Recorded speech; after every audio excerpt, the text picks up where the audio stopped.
and welcome to Natural Habitat Adventures Daily Dose of Nature, presented by Matt Meyer. Matt has been guiding with us in South Africa, in Botswana, and Madagascar since 2017, and he's joining us today from his home in South Africa. Matt, thanks for being with us, and I'm going to hand it over to you. Thanks, Ted. Evening, everyone. Well, good day, everyone in the US.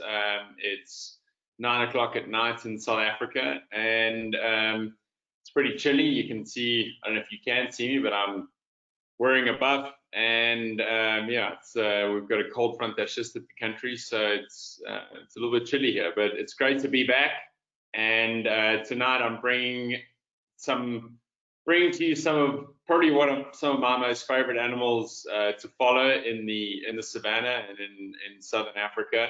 The African wild dogs are also known as wild dogs or painted wolves.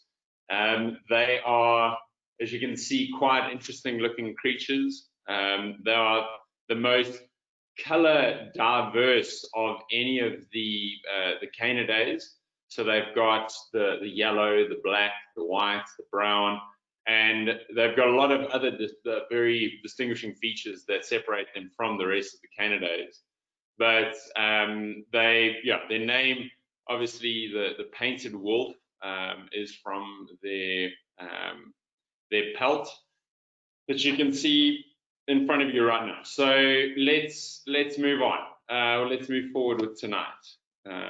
So this is one of the first photos that was ever taken of me when I first started guiding back in 2007, and it's with the pack of wild dogs that we started seeing when I was working at Mala Mala Game Reserve, which is encompassed in the Sabi Sands in the southwestern part of the Kruger National Park.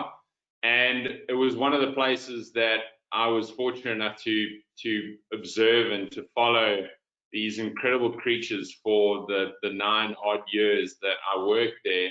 And we were able to watch them and sort of move with them as they went about their daily lives without encroaching on them and changing their behavior. And so I was able to get an insight into their lives more than most people would, because of the amount of time that I was fortunate to spend with them. So historically, I'm just going to call them wild dogs. So historically, wild dogs were found across most of sub-Saharan Africa, from Chad, Somalia, all the way down into South Africa. They kind of split up into about 4 or 5 subspecies of the African wild dog. The one that is in picture here at the moment, although these are a little bit darker than would suggest, but these are some of the Southern African wild dogs. So typically the Southern African ones are a little bit lighter in color, but these ones have just hopped out of a bit of the river system in the Okavango Delta, and so that's why they look much darker. But pack sizes historically, when there were sort of 500,000 individuals across the continent of Africa, would have ranged up to sort of 50 or 55 individuals. These days, most packs don't exceed about 20, 25 at most when they have puppies. And that's just because of limited geographic range, but also limited territory size.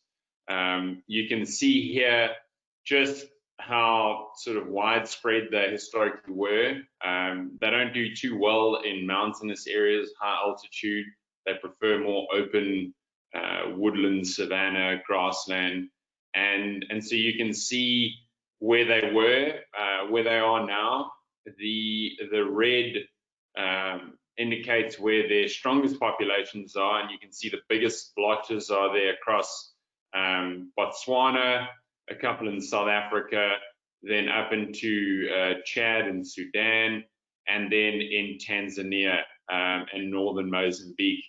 We're going to be focusing today a little bit on some of the information surrounding those in sort of southern to southeast Africa, so Botswana, South Africa, and then Mozambique into southern Tanzania. So a population of wild dogs is essentially deemed viable if there are more than 9 packs in a region, and each of those packs has to have at least 10 or 12 individuals. And so that allows for genetic diversity to switch out between various packs. And so that very dark, or that very red area in Botswana, that's the Okavango Delta going down into the very northern reaches of the Kalahari Desert. And that is now probably the biggest stronghold of wild, or of the 6,500 wild dogs that still remain in Africa. Then you've obviously got that population in the Kruger National Park, in the top right-hand area of South Africa, down the bottom of the map, and then the area in the very northern reaches of Mozambique and in southern Tanzania. So that is the Selous, Ruaha, and Gorongosa sort of ecosystem, where the wild dog population is fairly stable and pretty strong. And so with these populations, they can obviously then move and interchange between packs and amongst each other without much human interaction. But then there's another way of that people have been managing, or that conservationists have been managing wild dog populations in the last 20 or 30 years, and that's via meta populations, which essentially, rather than having 9 packs in an area of X size, they have 9 different packs in an area 9 times smaller than X. So they've got a pack in each of these smaller reserves, and then people will move them from one to another. So as soon as a pack is of a certain age and there are individuals that would have dispersed naturally, they would then move them into that other population. But we'll talk a little bit more about that with some images a little bit later on in the presentation. But this is a typical safari scene here. That was wild dogs following them as they go on the evening hunt. So they typically hunt in the early morning or in the late afternoon when it's starting to, or when it is still cool or starting to cool down.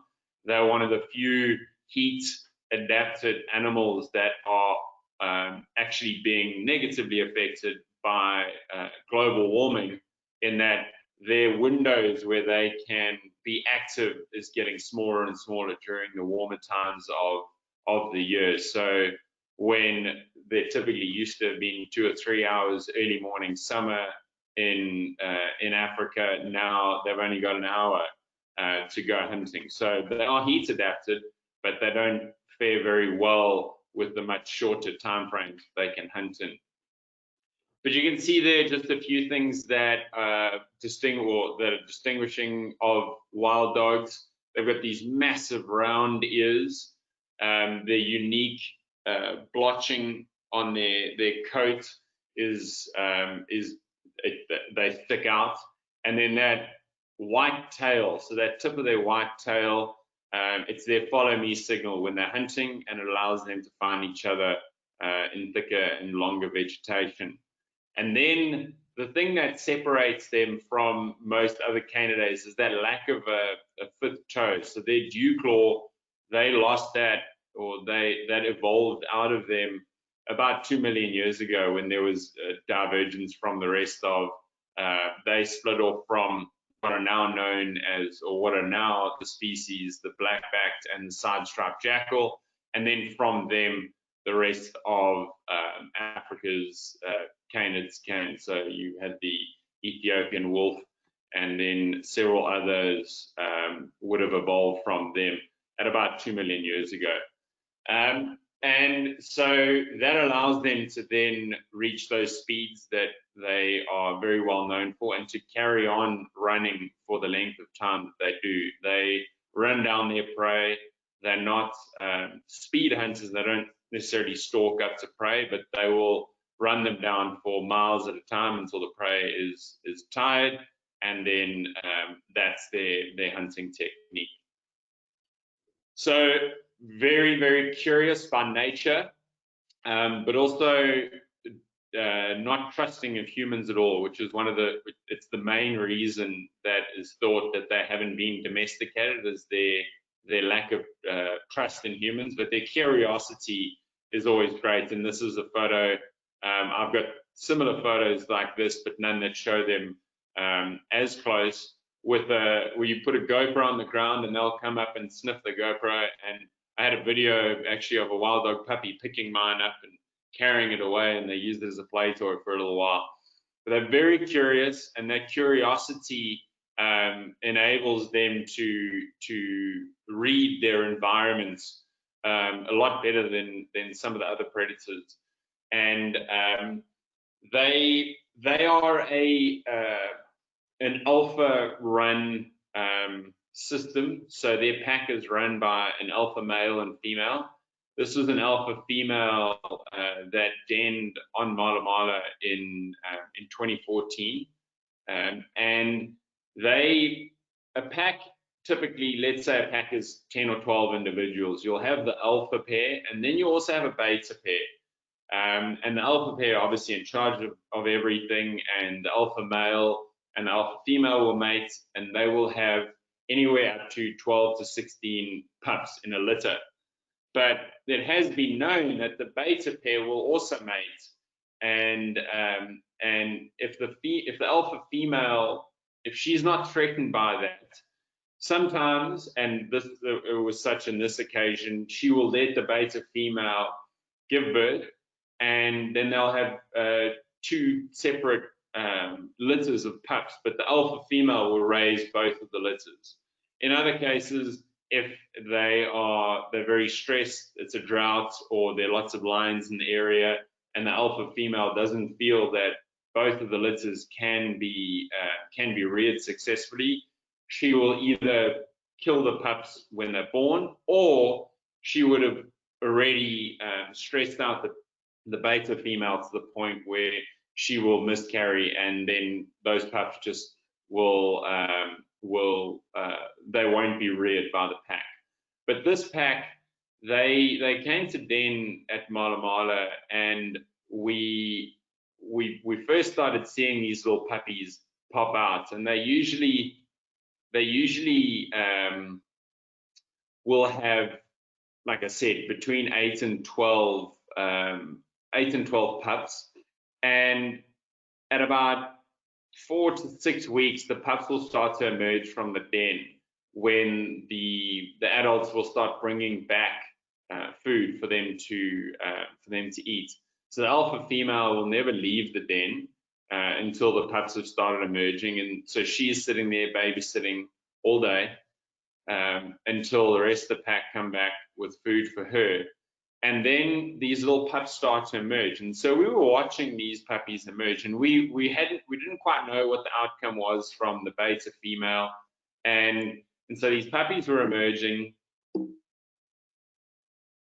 Sorry, there we go. The puppies were emerging, and they were all the same size. They were about, at this point, they were about 8 weeks old. And you can see when she comes out, they're all starting to nurse, and they're all just jumping over each other.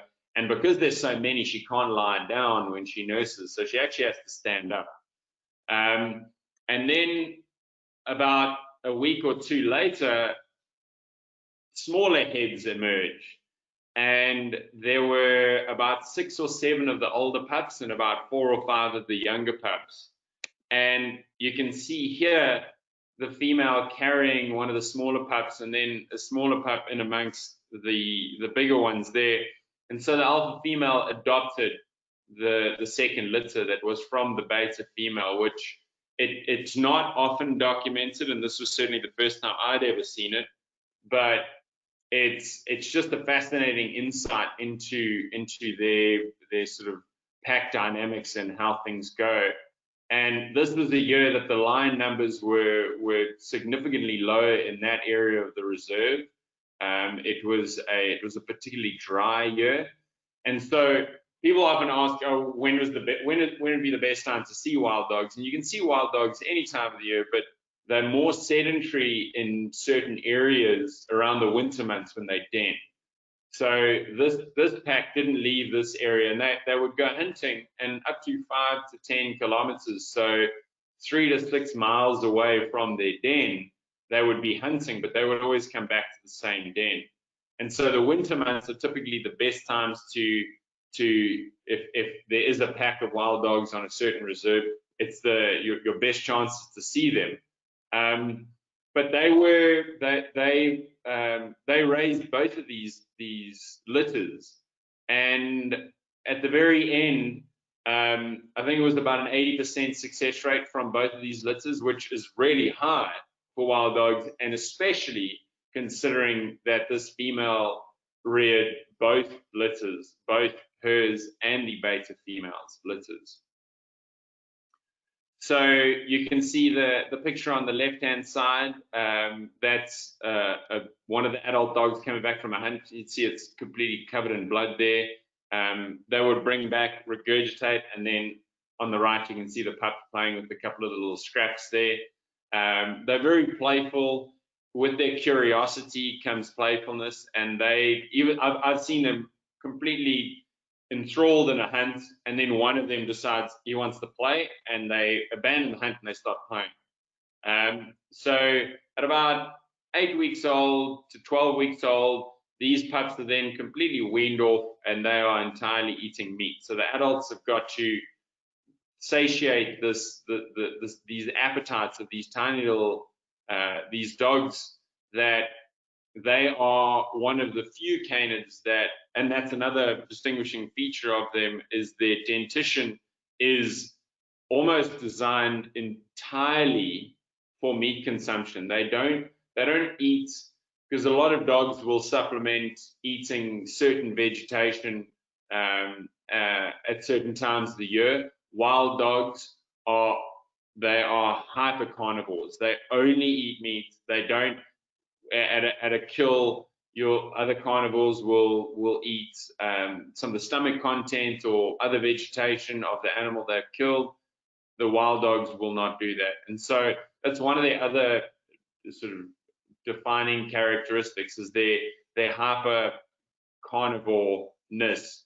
And from a very young age of 8 to 12 weeks, they're only eating meat, and so they've got a ferocious appetite. And these adults have got to run back and forth twice a day, go make a kill, come back, and bring it back to the puppies. Then at about 6 months old, they'll start moving more with the pack. They would have gone on a few exploratory sort of expeditions away from the den, but then at about 6 months or so, the adults will start to take them with, and they'll have more temporary den sites. They'll leave them in a clump of grass or in a thicket of bushes when they go on a hunt, and then at 6 to 8 months they'll start participating. Maybe a little bit later than that, 8 to 10 months, they'll start participating in the hunts. Not very successfully. You can see these two here. You can see the size difference in the picture at the bottom of those two dogs. The one on the left obviously being the younger of the two, and the one on the right being a mature adult. And they'll start participating, but this is also the time when they're trying to be playful, and they are now seeing new things. And again, that curiosity comes out, where they are experiencing so many things on so many different levels. They're smelling new smells. They're seeing a giraffe for the first time. Everything's interesting. Everything's intriguing. And with that will come a lot more unsuccessful hunts for the adults, much to their disappointment, because then obviously it's no meal for the day, and then they've got to try again the next morning. When dogs are hunting, they rely predominantly on their very keen sense of eyesight and sense of hearing.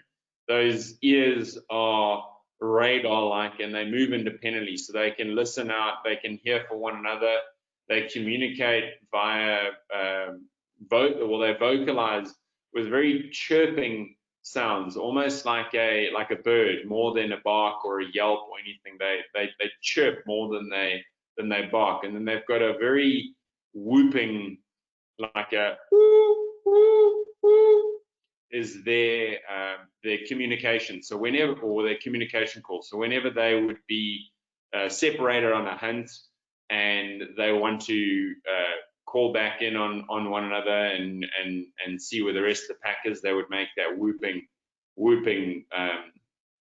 call. But then when they're excited, they chitter very much like a bird. But their hearing, they use obviously to hear their prey, and then their eyesight being extremely acute. But they are diurnal hunters, so they don't hunt at night. They hunt early morning, late afternoon, as I mentioned before. They don't have a keen sense of eyesight, and so that makes them vulnerable to some of the other larger predators who are nocturnal, predominantly lions. So lions are their main threat when they're hunting, but they do interact with hyena. They'll often chase hyena away, and they do interact with leopards. They'll chase them up trees, and they will chase cheetah as well as jackal. So most other predators they'll be able to chase, but lions are their main threat while they're hunting. They will, so when they start a hunt, they'll get up, get active, and fan out in a not a horseshoe, but more of a very broad line, where once they've found their prey, they then spread out so they can cover as much ground and try and figure out which one is the weakest of the herd. And once they've done that and they've established that, then they run in and chase, and that's when their marathon expertise or marathon abilities come out. And they've been known to chase prey for, like I said, 5-10 kilometers or so, until the prey is completely overheated and they are no longer able to continue running. Most of their prey is mainly made up of small to medium-sized antelope, but they have been known to take down larger antelope. The picture on the top is a young wildebeest. Now they don't have the nicest way of ending their prey, but because of the way that they've done it, the chasing down, there's often a lot of adrenaline running through that animal. And so at the point where the wild dog catches them, there's very little pain that's actually felt. The animal is almost so much in shock and got so much adrenaline that it's pretty much dead on its feet.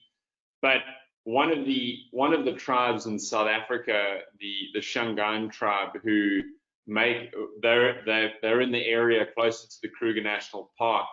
They're a very peaceful African tribe. So they came from the Zulu nation, who were known to be the warriors. And the Shangaans broke off from that at around the time of Shaka Zulu. And their name for the wild dog is Xolwa, which it actually means taboo. And that is because of the method of killing, of the disembowelment of their prey. And so they're very well respected by certainly the Khoisan, and then up in North Africa, the Somalis, for their hunting prowess. I mean, they're about 80% success rate, whereas the lion at best is 20, 25, a cheetah maybe 50%. Wild dogs, you're looking at 80, 90% success rate from when they start to hunt to actually coming out with a kill. So revered amongst most African tribes, but in Southern Africa, the Shangaans, they, because of how peaceful they are as a people, they're not their biggest fans. Then encountered on hunts, the hyenas that follow every predator around. They're also a very successful hunter, but they prefer to get their meals for free. So you'll often find a hyena that will trail a leopard or a cheetah, but wild dogs will chase back. And so this poor hyena was caught off guard. This is in the Okavango Delta. and these wild, they very rarely inflict much damage. They've got an incredibly razor-like mouth with their carnassials and their biting ability, but they don't have a very strong bite like a hyena does. So they nip a lot at the hyena, and you know, you can see this hyena is not having the best day. But they will interact with them, they'll chase them away from kills, and depending on numbers, the hyenas sometimes win over a kill, or they get chased away by the wild dogs. This was actually that same pack that had the two sets of litters, and this was one of the youngsters at about a year old, where they were hunting a herd of waterbuck, and they chased them into the river, and then this one just wanted to start playing. And so they abandoned the hunt and started playing. But you can see there that one behind it in the background, that very distinct, characteristic white tail, which when they're lost from each other and they might be a couple of 100 yards away, you can see that tail, and they put it up when they're running, and it's a very, very easy indicator for them to follow back to one another. Again, that same pack, this was about 10 minutes later, that same individual still just wanting to play. I think it was one of the younger litters individuals that is seen here, and he just didn't want anything to do with the hunt. I mean, they were successful. You can see they're all covered in blood. They're successful in their hunt, but that one just wanted to play, and you can see him almost smiling there on that picture on the right. So a little bit about wild dog conservation currently. So this individual here, you can see it is fitted with a GPS radio collar, and this animal is, as you can see on the sheet that it's lying on, is going from the Kalahari to the Gorongosa. Gorongosa National Park is in northern Mozambique, which for years was left absolutely barren after the civil war pushed through Mozambique about 40 years ago, or 30 odd years ago. And so they moved wild dogs from small meta populations in southern Africa or in South Africa into Mozambique in the attempt to try and create a larger, more viable population between Gorongosa and then Gonorrhozoa and Selous up north and in southern Tanzania. And so this individual here, they put a blindfold on them to reduce the stress, because with the drugs that they use to immobilize the dogs, they're not completely asleep, so they're still lucid, their eyes are still open, they're still breathing, they still know exactly what's going on. And so if there are a bunch of people around, walking around them, putting things around their throats, they would tend to get a little bit uneasy, and so they put those blindfolds on them.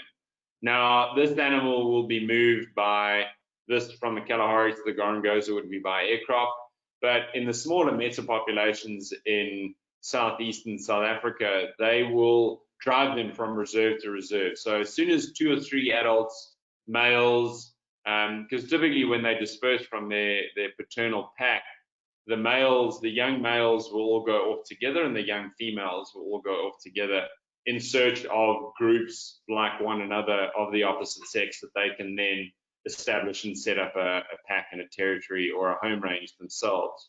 So this is our part that we're playing in the movement of genes and trying to retain their genetic integrity to reduce the effects of their habitat loss. Because wild dogs, because of their genetic structure, they're incredibly susceptible to some of the more modern age domestic dog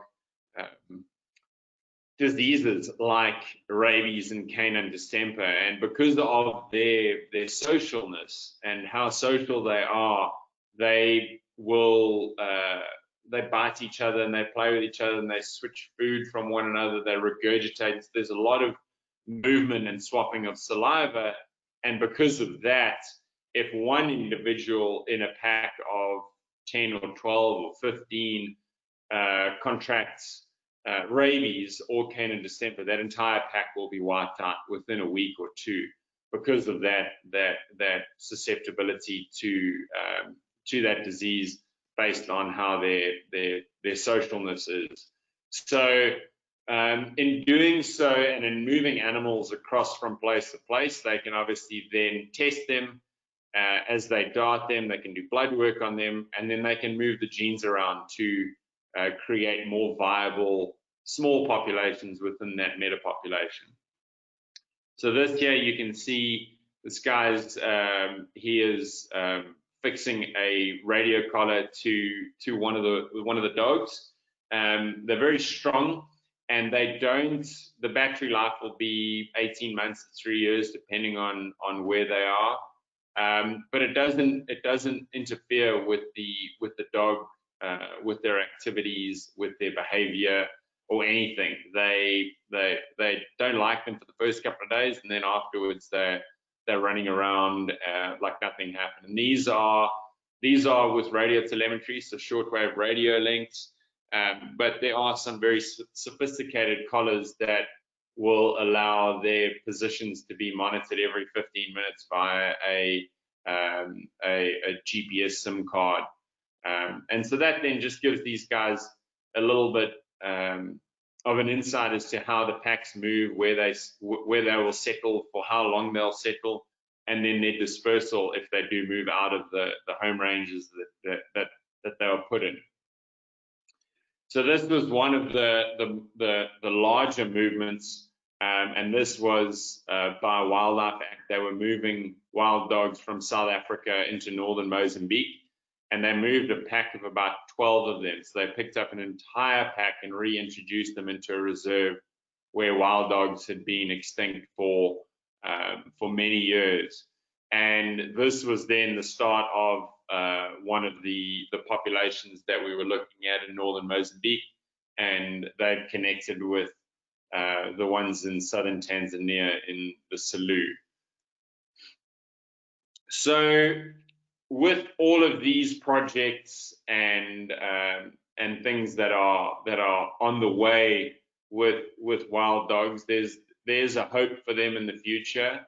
They've certainly dropped from 500,000 to 6,000 over the last 50 or 60 years, with the help of people and habitat loss, and then with disease, and with now this new turn of the research going into how climate change has affected them. We're definitely going to have to keep a lot more of a strict eye on wild dogs, and projects like that meta population of moving them around is certainly going to be much needed in the years to come. And so this is a picture from a pack of wild dogs in Botswana a few years ago. And Botswana in South Africa is probably the biggest stronghold, the most successful population in South Africa. We've got several hundred, but in Botswana probably make up about a quarter to a third of the wild dogs that are still free roaming and roaming in large wild spaces left in Africa.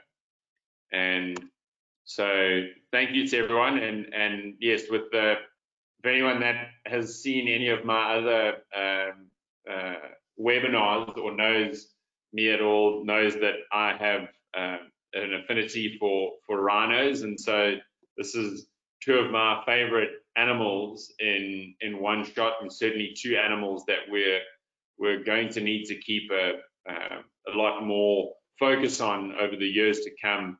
And from people such as yourselves who are interested in watching things like these webinars, or traveling to Africa, traveling to these wild spaces and seeing these animals in the wild, just you and your interaction helps protect these animals, and through initiatives from the WWF and through natural habitat, it gives hope for these creatures in the future. And so thanks to everyone for coming tonight or today, and thanks to the WWF and Natural Habitat. And I think Ted's going to open up to a couple of questions now from some of the people that have been watching and would like to know a few more things about wild dogs. Indeed, Matt, thank you very much. That was really interesting. You know, I'm fascinated by the success rate that you mentioned of their hunts. That just is, I had no idea that they were, you know, better than just about every other predator out there in the bush. Yeah, it's so lions are often seen as the king of the jungle, but they're very lazy and they're not as successful. And then as you move up, when you get to wild dogs, it's about an 80 or 90% success rate, where from when they initiate a hunt to actually getting a kill. But it's because of that fanning out, and every individual will almost chase what they see as the weakest animal they're chasing. And so if you've got 8 or 9 adult wild dogs chasing a herd of impala, there's a much higher chance, and because they can just run forever. I mean, that lack of a dew claw and their ability to just go and go and go, they will follow for miles until the animal can't move. And so their perseverance, their persistence, and then just that sheer tenacity, they're an incredibly successful predator. Yeah, fantastic. Well, we've got a fantastic set of questions here that I'm really excited to dive into. I just want to remind everybody that if you do have a question, you have an option to submit that question via the question feature there within the GoToWebinar control panel. So please do send those our way. The most common question that we've gotten so far is, can wild dogs be domesticated? No. So it stems back to that original one of the first things that I said was their distrust of people. So they sort of evolved out of the line of canids that we would now know as where domestic dogs came from. So even though essentially their scientific name, Lycaon pictus painted wolf, they're the last of the Lycaons left in Africa, and I might be mistaken, but it could be in the world.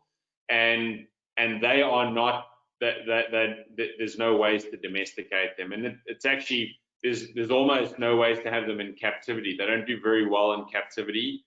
There are a few zoos and wildlife parks around the world that do have them, but they're not an easy animal to have in a small area. They need massive open areas, and their domestication has just not been successful.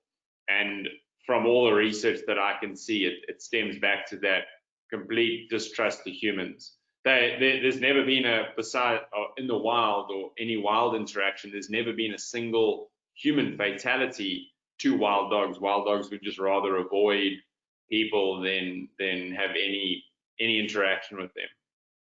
Well, that actually gets to one of the other common questions, which is, do wild dogs ever attack humans? And related to that, since you just sort of responded there, when they do these locations, the conservation translocations of the packs and such, do the local communities of the region that is receiving those dogs, do they have any issues with bringing those predators to their neighborhood, so to say? So the human wildlife conflict with wild dogs is that's been one of their biggest issues, because they being a pack hunter and how they hunt, it's like a wolf, where people will see them and they'll come in and they'll kill 5 sheep or 3 goats or whatever, and they'll only eat 1, and we see it as, oh no, they're just killing for the fun of it. But it's in the moments of the hunt, they're not doing it for fun, they're caught up in everything, and because they have to have a high success rate for the amount that they have to eat, they can completely decimate livestock. And so that is one of the considerations that has to be taken into account when they do move them into these areas, is to go out and educate the local farmers and livestock keepers in the surrounding areas to try and interact with them a little bit better, and to show them that these animals are for the betterment of the wild areas. But if something is to happen, most of the reserves do have a remuneration policy in place.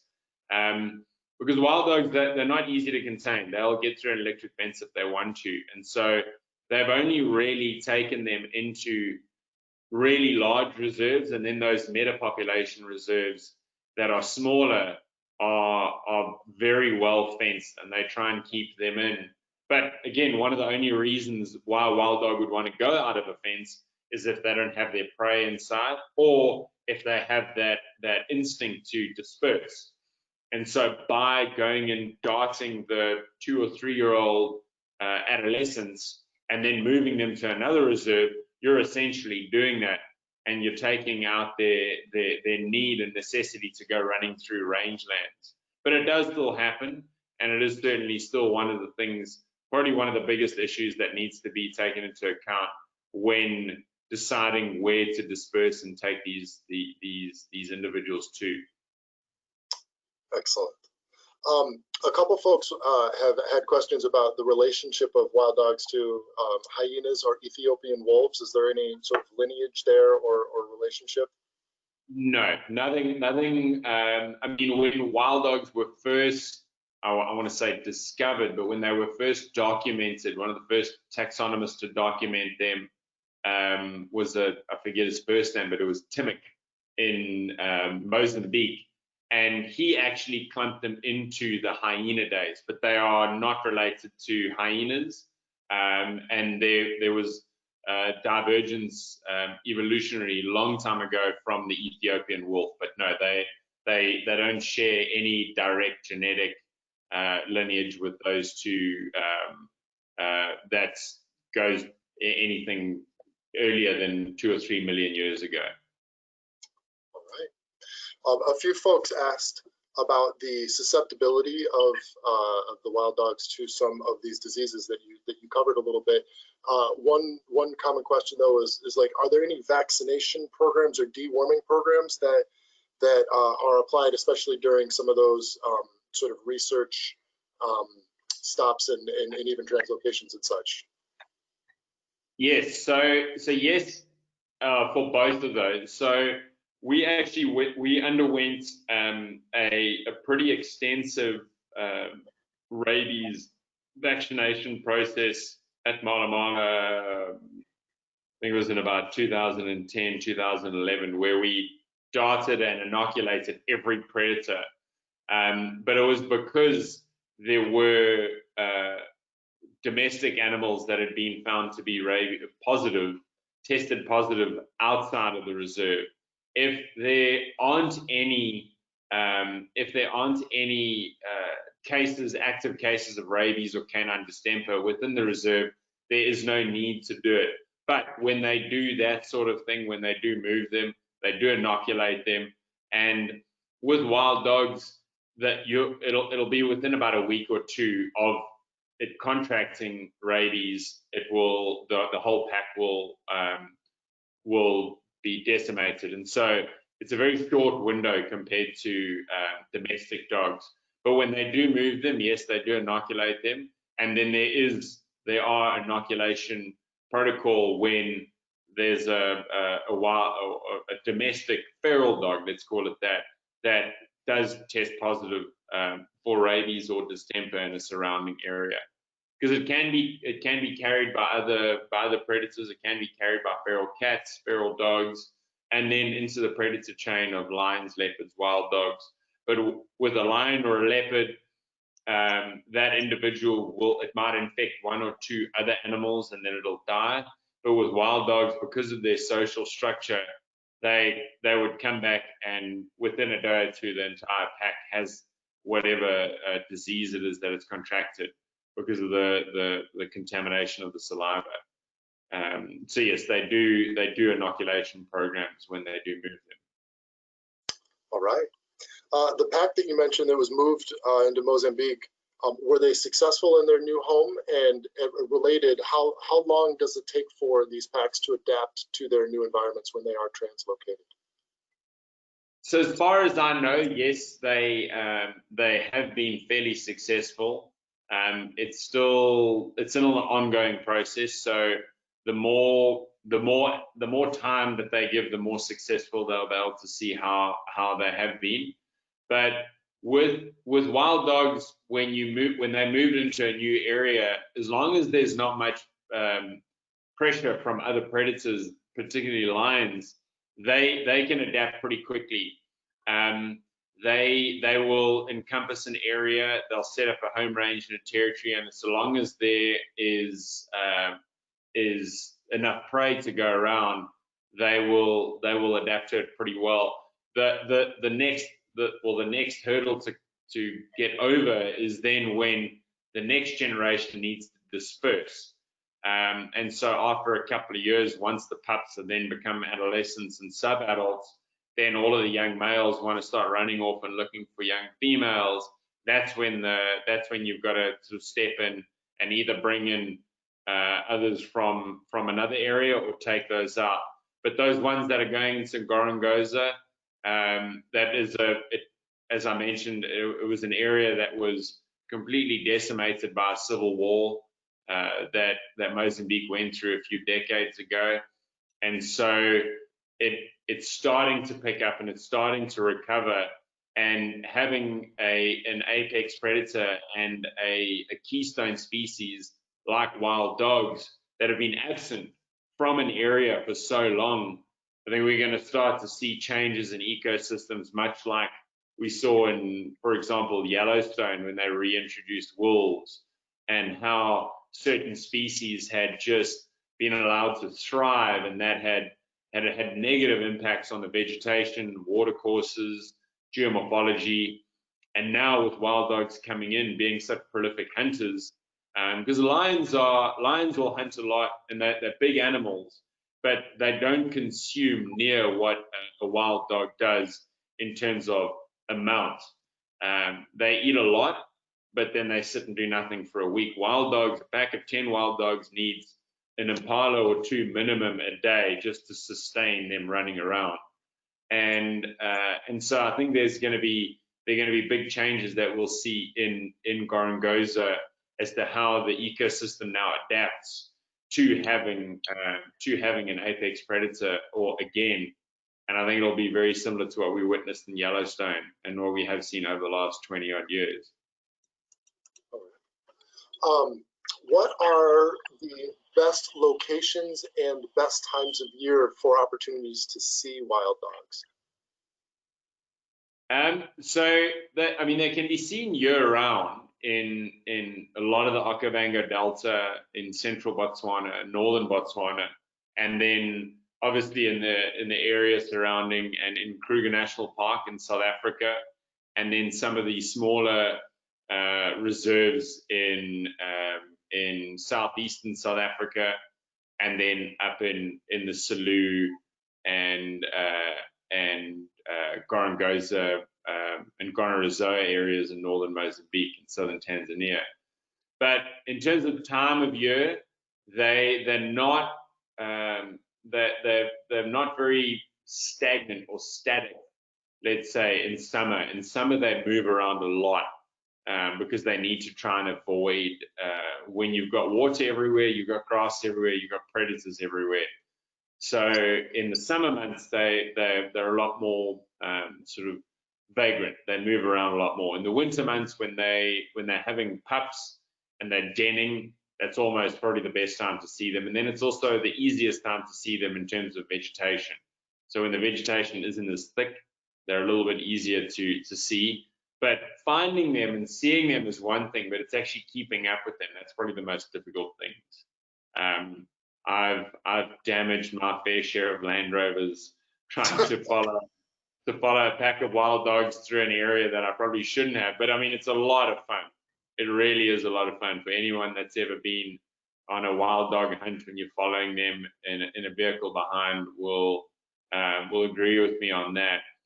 But in terms of a specific time of year, winter is probably the best time of year to, because there's never a guarantee, but at least in winter is when they're a little bit more, they're not confined, but they stick to one area where their den is, at least for the first couple of weeks into months when the pups are young.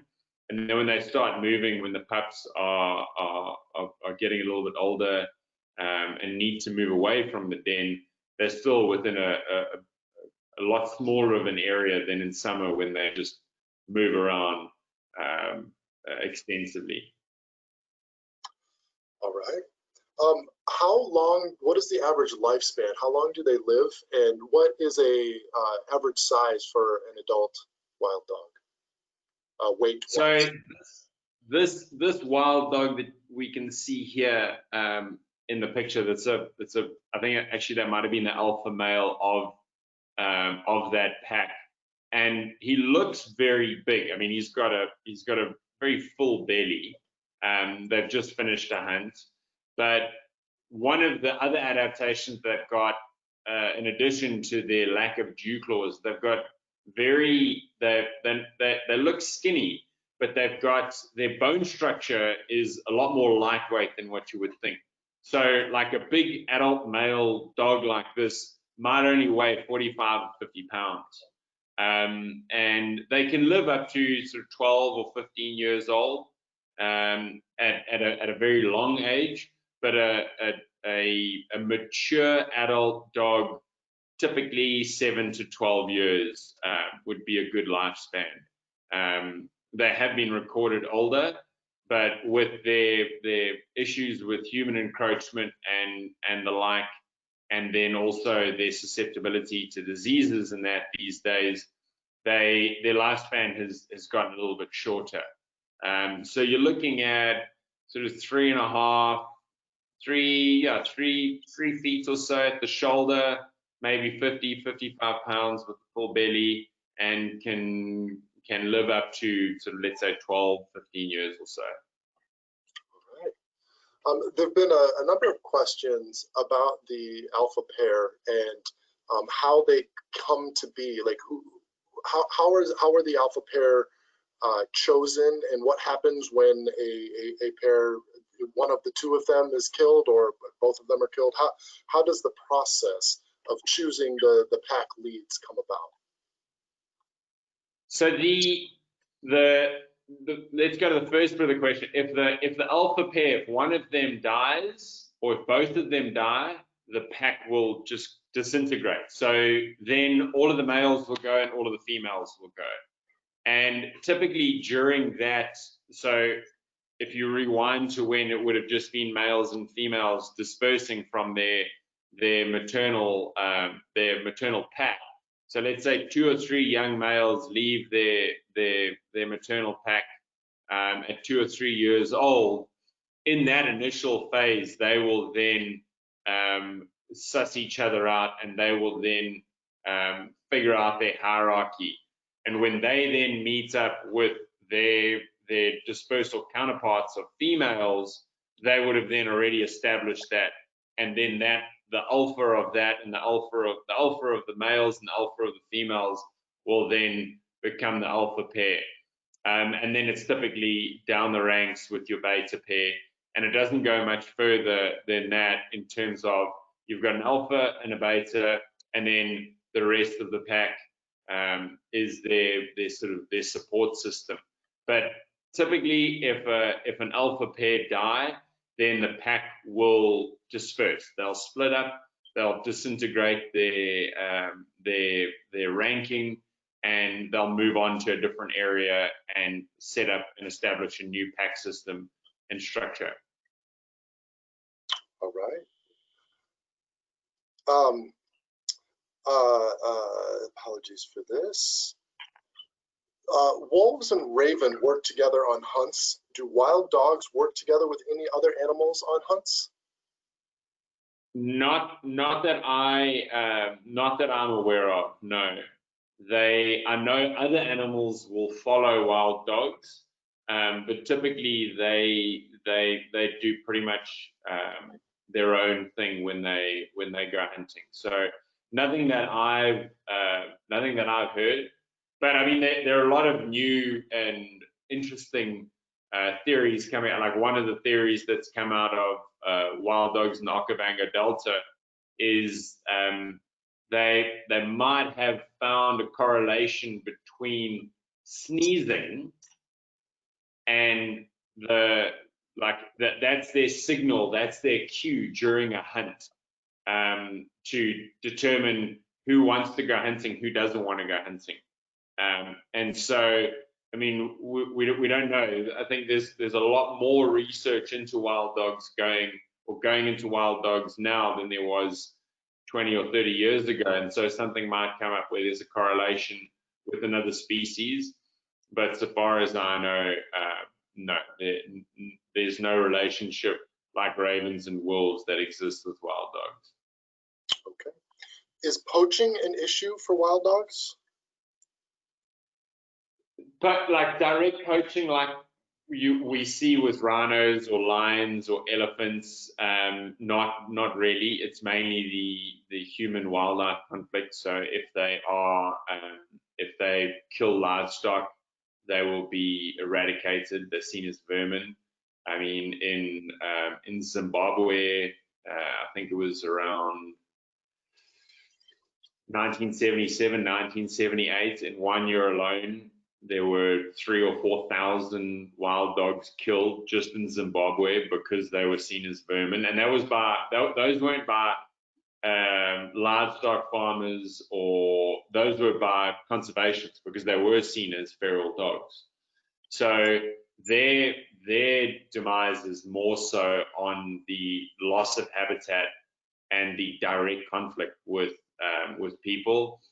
They don't have medicinal properties, so people don't use any of their parts, and they don't have as attractive a coat as other animals in Africa that are poached, and so poaching isn't as big an issue as the other aforementioned things that they're persecuted for, or the reasons why their numbers are going down.